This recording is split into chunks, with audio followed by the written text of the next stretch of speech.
Well, over at the Wolstein Center, the Cleveland-State Vikings have made positive strides on the hardwood this season. First-year head coach Dennis Gates and his staff deserve credit for that, including one of Gates' assistant coaches, who's no stranger to Northeast Ohio. Pat Chiesa has more.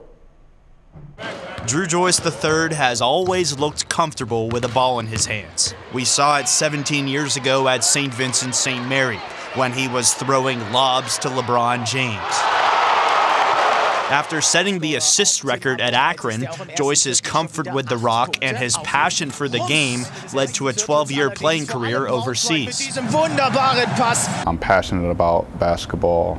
I want things to be right. I want things to go as well as they possibly can. So maybe the next step for the 35-year-old Contest passes! Contest passes! Shouldn't come as a surprise. Let's go, let's go!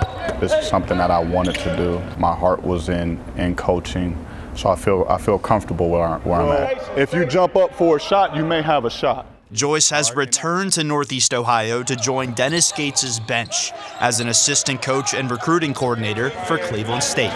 To be able to have a guy on staff like Drew Joyce III, it gives our guys an extra incentive to continue to get better. Chest up. Good. Good finish. Good finish. And it's an extra incentive for Joyce. Good. Let's go. To pay it forward. I think back of how I was and the coaches that helped me get through. And I really appreciate those coaches for what they did for me, and I just want to be involved in a kid's life in that manner. Just like Dad, an Ohio high school coaching legend, Drew Joyce II. I'm so proud. You know, Drew's that son that I always felt would be the coach, and to see him doing it.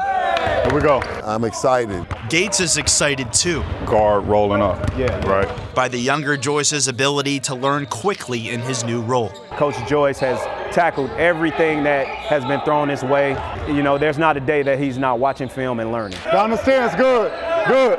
But as comfortable as Joyce appears, he's not satisfied. I would like to be a head coach of a Division I college men's program. He'll be a head coach. At some point down the road, he'll have his opportunity to be a head coach. He says the newest chapter of his basketball life is just beginning. Oh, great stuff from Pat Chiesa, who joins us now. And Pat, the one thing I was wondering throughout the piece, though, is how did Joyce wind up at Cleveland State? Right, so you would think it would be a recommendation from his dad or, I don't know, LeBron James, right? But actually, it's funny, Nick, his younger brother, Cam, coach for the boys at St. Ignatius, considers Dennis Gates a mentor. So Cam personally recommended Drew to Gates, and Drew says that is a big reason, if not the reason, why he ended up getting this job. But I don't think we're going to be seeing this Joyce going up against Cam or his dad anytime soon. No, right? And I asked the old man about that. And he said, you know, I always joke with him. He is too intense to coach at the high school level because you've got to coach the kids who come through the door. You can't go out and recruit the guys that you want. So I think this is the perfect fit for him at your alma mater. And I think he's going to do a really good job recruiting the guys that he wants at CSU. Great stuff, Pat. You got it. I like what the Vikings are doing. That's Pat Chiesa. Great stuff from him. We'll be right back.